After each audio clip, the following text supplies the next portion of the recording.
నమస్తే. సర్కార్ ఏర్పడితే సంవత్సరానికి 2 లక్షల ఉద్యోగాలని చెప్పినటువంటి కాంగ్రెస్ పార్టీ ఇవ్వడంలో విఫలమైపోయింది. ఎప్పుడు ఇస్తారని చెప్పేసి రోడ్డు పైన విద్యార్థులంతా కూడా ధర్నాలు, రస్తారోకోలు ప్రభుత్వం పైన ఒత్తిడి తీసుకొచ్చినప్పటికీ ప్రభుత్వంలో మాత్రం చలనం కనపడట్లేదు. కేవలం అడపదడప ఉద్యోగాలు మాత్రమే ఇస్తూ 2 లక్షల ఉద్యోగాలు ఇస్తామన్నటువంటి మాట మర్చిపోయింది. దీంతో మనస్తాపం చెందినటువంటి చాలా మంది విద్యార్థులు ఆత్మ బలిదానాలను చేసుకోవడం జరిగింది, చనిపోవడం జరిగింది. సూసైడ్ నోట్లు రాసి మరీ చచ్చిపోయినటువంటి సంఘటనలు మనం కోకొల్లలుగా చూడడం జరిగింది. అప్పుడు ఆ ప్రభుత్వంలో, ఇప్పుడు ఈ ప్రభుత్వంలో కూడా ఆత్మహత్యలు మాత్రం ఆగట్లేదు.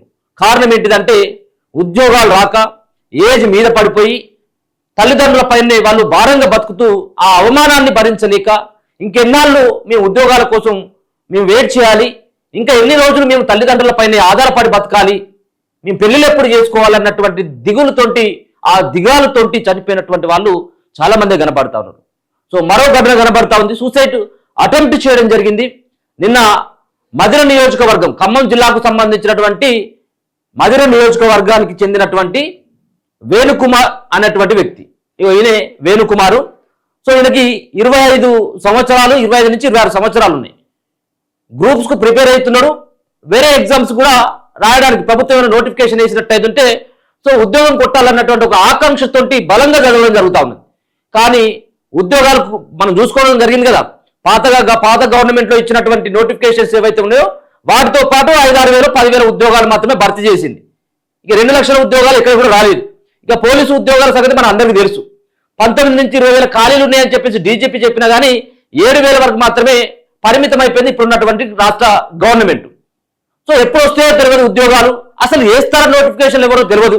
ఈ ఆందోళనకి గురైనటువంటి వేణుకుమారు ఒక సూసైడ్ నోట్ రాసి, ఆ సూసైడ్ నోట్ను సైతం కూడా కాంగ్రెస్ పార్టీకి సంబంధించినటువంటి పెద్దలకి, ముఖ్యంగా బట్టి విక్రమార్క నియోజకవర్గం కాబట్టి బట్టి విక్రమార్కకి, రాహుల్ గాంధీ హామీ ఇచ్చిండు కాబట్టి తెలంగాణలో కాంగ్రెస్ పార్టీ అధికారంలోకి వస్తే ఉద్యోగాలు అంటూ ఆయన చెప్పింది కాబట్టి ఆయనకి, అలాగే ఎవరైతే ఇక్కడ ఉన్నటువంటి మధుర నియోజకవర్గానికి చెందినటువంటి బట్టి విక్రమార్క ఎవరైతే ఉన్నారో ఆ బట్టి విక్రమార్కకు కూడా నా సూసైడ్ నోట్ని వాళ్ళకి అందేలాగా చూడండి అని చెప్పేసి రిక్వెస్ట్ చేయడం జరిగింది సోషల్ మీడియాకి. దయచేసి నేను ఏమని చెప్తున్నానంటే, ఆత్మహత్యలు పరిష్కారం కావు, ఖచ్చితంగా కొట్లాడితే పోయేది ఏమీ లేదు. మీరు చేసేటువంటి ఉద్యమంతో దేశమే కదిలిపోయింది. ఈ నిరుద్యోగులు జంజి తలుచుకున్నట్టయితే ఉంటే దయచేసి ఇటువంటి అటెంప్ట్ చేయకండి. ఇది సరైనటువంటి మార్గం కాదు. నేను చెప్పేటువంటిది కూడా ఏది మీరు సూసైడ్ చేసుకుని ఏదో సాధిద్దామని చెప్పేసి అనుకుంటే చాలా తప్పు. సరే, వాళ్ళకి ఆవేశంలో అట్లాంటివి చేసుకోవచ్చేమో. దయచేసి అటువంటి ప్రయత్నాలు చేయకండి. ప్రభుత్వం పైన ఒత్తిడి తీసుకొచ్చేటువంటి ప్రయత్నం చేయండి. మరి ఆయనకున్నటువంటి వాళ్ళ అమ్మ సైతం కూడా మెంటల్గా కొంత డిస్టర్బ్ అయింది. మెంటల్గా డిస్టర్బ్ ఉన్నటువంటి వ్యక్తి ఆమె ఏదో వికలాంగురాలని చెప్పి చెప్తున్నాడు. ఆ సూసైడ్ నోట్లని అన్ని రాయడం జరిగింది. ఎందుకోసం నేను చనిపోవాలనుకున్నాను, దేనికోసం నేను చనిపోవాలనుకున్నాను, నేను ప్రిపేర్ అవుతున్నాను, దేనికోసం నేను ఇంత ఇబ్బందికి గురయ్యి నేను ఇటువంటి ప్రయత్నం చేసిన అనేది కులంకుశంగా వేణుకుమార్ చెప్పడం జరిగింది. ఇగో జాబ్ క్యాలెండరు 2 లక్షల ఉద్యోగాలు, ఇది కాంగ్రెస్ పార్టీ మేనిఫెస్టోలో పెట్టింది. చాలా మంది నమ్మిలు నిరుద్యోగులు. నిజంగా కాంగ్రెస్ వస్తే ఏమన్నా బతుకులు మారుతాయి కావచ్చు, ఉద్యోగాలు వస్తాయి కావచ్చు అని చెప్పేసి అనుకున్నారు. 3 సంవత్సరాలు అవుతా ఉన్నది తప్పించి ఇక 30,000 ఉద్యోగాలు కూడా భర్తీ చేయలేదు. ఇటువంటి పరిస్థితి కనబడతా ఉంది. దాంట్లో కొంత ఆందోళనకు గురైనటువంటి వీళ్ళంతా కొంత ఒక పక్కన హైదరాబాద్ లాంటి ఈ ప్రాంతంలో చిక్కడపల్లి కావచ్చు, నిన్న చిక్కడపల్లి దగ్గర కూడా ఆ లైబ్రరీలో చాలా మంది యువత అంతా కూడా బయటకు రావడం జరిగింది ఉద్యోగాలు ఇవే అని. అలాగే దిల్సుఖ్ నగర్ లో పోలీస్ కానిస్టేబుల్ ఉద్యోగాలకు సంబంధించినటువంటి దాంట్లో వయో పరిమితికి సంబంధించినటువంటి విషయంలో, అలాగే ఉద్యోగాలు పెంచాలన్నటువంటి దానిపైన పెద్ద ఎత్తున అక్కడే నడుస్తా ఉన్నది. ఇట్లా చాలా ప్రాంతంలో హైదరాబాద్ లో చాలా నిరుద్యోగులంతా కూడా కొంత ఆవేదనగా ఉన్నారు, ఆందోళన కూడా చేస్తున్నటువంటి పరిస్థితి కనబడుతుంది. సూసైడ్ నోట్ కూడా ఒకసారి ఆ సూసైడ్ నోట్ లో ఏమని రాసిండు ఏంటి దాన్ని కూడా ఒకసారి చూసేటువంటి ప్రయత్నం చేద్దాం. ఒక 2-3 పేజీల లెటర్ రాయడం జరిగింది. దీంట్లో ఈ లాస్ట్ పేజీలో ఏమని రాసిందంటే, రగులుతుంది నిరుద్యోగి కాగడ, విప్లవమై ఎగిసి పడుతుంది ప్రభుత్వం గుండెల నిండా, నిరుద్యోగి కన్నీటి వెనుక ఉన్న గాథ, నేటి తరం గుండెల్లో నిత్యం మండుతున్న వ్యధ, కదిలే కలం వేణుశ్రీ, కదిలించే పయనం నా కవిత్వం, కానీ ఈ కలం ఇక కదలడం ఆగిపోతుంది. అంటే నేను చనిపోతానని చెప్పేసి డిసైడ్ అయిపోయాను. సో మొత్తానికి ఆ పక్క వాళ్ళు ఎవరో చూసి హాస్పిటల్లో చేర్పించడం జరిగింది. సో ఇంకా ఆయన పరిస్థితి కూడా చాలా క్రిటికల్ గా ఉన్నదట. ఇక్కడ ఏమని రాసిందంటే ఇట్లు వేణుకుమార్ ఖమ్మం జిల్లా మధుర నియోజకవర్గం, వాళ్ళ ఊరు పేరు న్యూ లక్ష్మీపురం గ్రామానికి చెందినటువంటి వేణుకుమార్. ఈ నోట్ ఎవరెవరికి అందించాలట అంటే డిప్యూటీ సీఎం బట్టి విక్రమార్క, అలాగే సీఎం రేవంత్ రెడ్డి అండ్ రాహుల్ గాంధీ గారికి చేరే వరకు ఈ యొక్క లెటర్ని షేర్ చేయండి. సోషల్ మీడియా ఈ ఇష్యూని మీ బాధ్యతగా భావించి ప్రభుత్వానికి తెలిసే ప్రచారం చేయాలని నా యొక్క విజ్ఞప్తి. ఆయన కూడా పాపం ఈ మెయిన్ మీడియా ఇదంతా కూడా చేయరుగా, ఉన్నటువంటి మన లాంటి వాళ్ళే కదా మనం ఎక్కువ వాళ్ళకి అందరూ కూడా సపోర్ట్ చేసింది సోషల్ మీడియా. సో ఈ సోషల్ మీడియాని కూడా రిక్వెస్ట్ చేసిండు, దయచేసి ఈ యొక్క నా బాధ నా ఒక్కరి బాధ కాదు, ఇది తెలంగాణలో ఉన్నటువంటి ప్రతి నిరుద్యోగి బాధ కూడా అక్కడి వరకు చేరేలాగా చేయండి దయచేసి అని చెప్పేసి రిక్వెస్ట్ కూడా సోషల్ మీడియాకి చేయడం జరిగింది. ఇంకా కొట్టుమిట్టాడుతూ ఉన్నాడు పాపం, ఇంక బతికి మన మధ్యలోకి రావాలి పాపం. ఎందుకంటే ఆవేశంలో చేసినటువంటి ఘటన అది, కాస్త కొంత ఆలోచించాల్సిన అవసరం కూడా మనకు ఉన్నది. ప్రభుత్వాలని మార్చేటువంటి శక్తి మన దగ్గర ఉన్నప్పుడు ఆత్మహత్యలు కాదు, వాళ్ళని గద్దెదించడమే ఒకటి మాత్రమే మార్గం. గవర్నమెంట్కి సూసైడ్ నోటు, నా మరణానికి కారణం సరైన సమయానికి గ్రూప్స్ నోటిఫికేషన్ రాకపోవడమే. నేను గత 5 సంవత్సరాలుగా స్టేట్ లెవెల్లో గ్రూప్స్కి ప్రిపేర్ అవుతున్నాను. మొత్తం మీద ఒకే ఒకసారి గ్రూప్స్ ఎగ్జామ్స్ రాశాను. వెంటనే జాబ్ క్యాలెండర్ వస్తే ఇంకోసారి గ్రూప్స్ అటెంప్ట్ చేయాలని ప్రిపేర్ అవుతున్నాను, కానీ అలా జరగలేదు. ప్రతి సంవత్సరం జాబ్ క్యాలెండర్ ఇస్తే ఈ సమస్య ఉండకపోయేది. జూన్ 2 సందర్భంగా ప్రస్తుతం చిన్న నోటిఫికేషన్ విడుదల చేస్తున్నారే కానీ ఈ సంవత్సరం గ్రూప్స్ నోటిఫికేషన్ వచ్చే పరిస్థితి కనబడడం లేదు. జాబ్ క్యాలెండర్ ఇస్తామని మేనిఫెస్టోలో చెప్పడంతో నిరుద్యోగులమంతా కాంగ్రెస్ ని గెలిపించాం. కాంగ్రెస్ గవర్నమెంట్ ఏర్పడింది, కానీ గత గవర్నమెంట్ లో మిగిలిపోయిన నోటిఫికేషన్ పూర్తి చేశారే తప్ప గత 2.5 సంవత్సరాలుగా జాబ్ క్యాలెండర్ ఇవ్వలేదు. జాబ్ క్యాలెండర్ ద్వారా ప్రతి సంవత్సరం నోటిఫికేషన్ విడుదలైతే నిరుద్యోగులకి ఈ దుస్థితి వచ్చేది కాదు. గవర్నమెంట్ తలుచుకుంటే జాబ్ క్యాలెండర్ ద్వారా ప్రతి సంవత్సరం ఏదో ఒక నోటిఫికేషన్ ఇవ్వచ్చు. ఉదాహరణకు ఒక సంవత్సరంలో గ్రూప్ 1, ఒక సంవత్సరంలో గ్రూప్ 2, ఒక సంవత్సరంలో గ్రూప్ 3, ఒక సంవత్సరంలో గ్రూప్ 4, మరొక సంవత్సరంలో SIPC ఇవ్వచ్చు. ఇలా ప్రతి సంవత్సరం ఏదో ఒక నోటిఫికేషన్ వస్తుంటే అభ్యర్థులకి వారికి ఒక నమ్మకం ఉంటుంది. అదే విధంగా 2 లేదా 3 సంవత్సరాలు వారి ప్రతిభని పరీక్షించుకుంటారు. ప్రతి సంవత్సరం UPSC లాగా నోటిఫికేషన్ వస్తే ఈ సంవత్సరం కాకపోతే తర్వాతి సంవత్సరం క్వాలిఫై అవుతామనే నమ్మకం అభ్యర్థుల్లో ఉంటుంది.